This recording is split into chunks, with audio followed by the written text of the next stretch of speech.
ప్రధాని నరేంద్ర మోదీ మాట్లాడుతున్నారు. ఆయన ఏం మాట్లాడుతున్నారో లైవ్ లో చూద్దాం. युवाओं के लिए नए अवसरों का निर्माण करना, मानव संसाधन को एक नया आयाम देना, इंफ्रास्ट्रक्चर निर्माण के लिए नए नए क्षेत्रों को विकसित करना, आधुनिकता की तरफ आगे बढ़ना, नए सुधार लाना। साथियों, नियमों और प्रक्रियाओं को सरल बनाकर आम लोगों के जीवन में ईज ऑफ लिविंग को बढ़ाने पर इस बजट में जोर दिया गया है। ये बजट इंडिविजुअल्स, इन्वेस्टर्स, इंडस्ट्री और साथ ही इंफ्रास्ट्रक्चर सेक्टर में बहुत सकारात्मक बदलाव लाएगा। मैं इसके लिए देश की वित्त मंत्री निर्मला जी को और उनके साथी मंत्री अनुराग जी और उनकी टीम को बहुत बहुत बधाई देता हूं। साथियों, ऐसे बजट देखने को कम ही मिलते हैं जिसमें शुरू के 1-2 घंटों में ही इतने सकारात्मक रिस्पांस आए। कोरोना के चलते कई एक्सपर्ट्स ये मानकर चल रहे थे सरकार आम नागरिकों पर बोझ बढ़ाएगी, लेकिन फिस्कल सस्टेनेबिलिटी के प्रति अपने दायित्वों को ध्यान में रखते हुए सरकार ने बजट साइज बढ़ाने पर जोर दिया। हमारी सरकार ने निरंतर प्रयास किया है कि बजट ट्रांसपेरेंट होना चाहिए। मुझे खुशी है कि आज अनेक विद्वानों ने इस बजट की ट्रांसपेरेंसी की सराहना की है।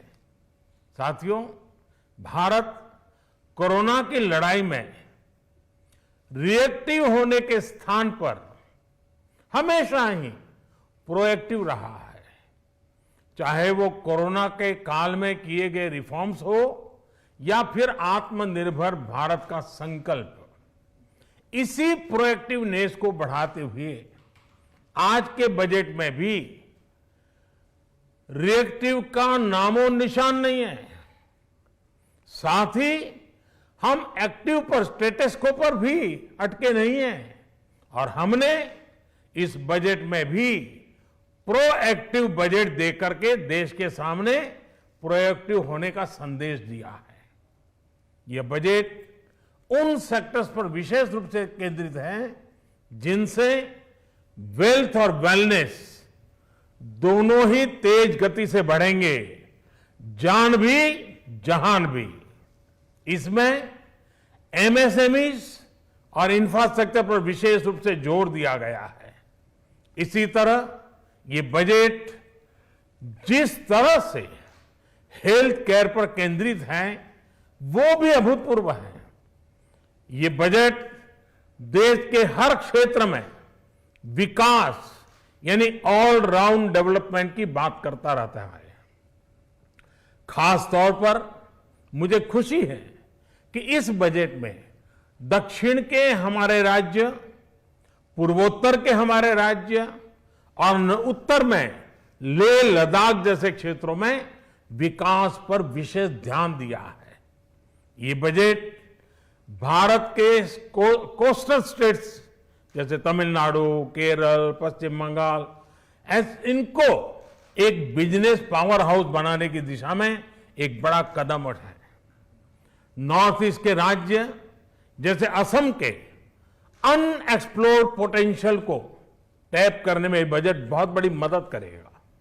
इस बजट में जिस तरह से रिसर्च एंड इनोवेशन इकोसिस्टम पर बल दिया गया है, जो प्रावधान किए गए हैं, उनसे हमारे युवाओं को ताकत मिलेगी।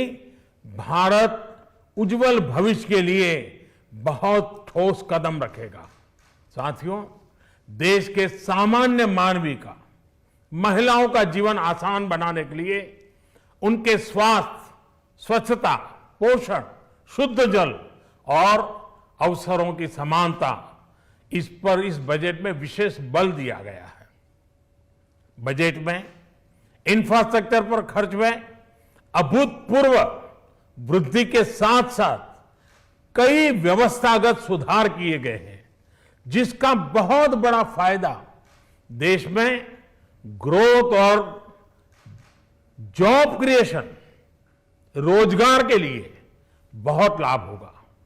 देश में एग्रीकल्चर सेक्टर को मजबूती देने के लिए, किसानों की आय बढ़ाने के लिए इस पर बजट में बहुत जोर दिया गया है, कई प्रावधान किए गए हैं। एग्रीकल्चर सेक्टर में किसानों को और आसानी से और ज्यादा ऋण मिल सकेगा। देश की मंडियों को यानी एपीएमसी को और मजबूत करने के लिए, सशक्त करने के लिए एग्रीकल्चर इंफ्रास्ट्रक्चर फंड से मदद का प्रावधान किया गया है। ये सब निर्णय ये दिखाते हैं कि इस बजट के दिल में गांव है, हमारे किसान है। एमएसएमई सेक्टर को गति देने के लिए, रोजगार के अवसर बढ़ाने के लिए इस बार एमएसएमई सेक्टर का बजट भी पिछले साल की तुलना में 2 गुना से ज्यादा कर दिया गया है। साथियों, ये बजट आत्मनिर्भरता के उस रास्ते को लेकर आगे बढ़ा है जिसमें देश के हर नागरिक की प्रगति शामिल है। ये बजट इस दशक की शुरुआत की एक मजबूत नींव रखने वाला बजट है। सभी देशवासियों को आत्मनिर्भर भारत के इस महत्वपूर्ण बजट के लिए मैं बहुत बहुत शुभकामनाएं देता हूं। फिर से एक बार वित्त मंत्री जी और उनकी टीम को बहुत बहुत अभिनंदन करता हूं, धन्यवाद करता हूं।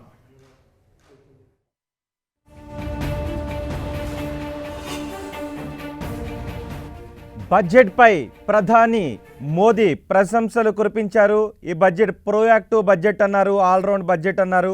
అన్ని రంగాల అభివృద్ధికి తోడ్పడే బడ్జెట్ ఇది అని ప్రధాని మోదీ అంటున్నారు.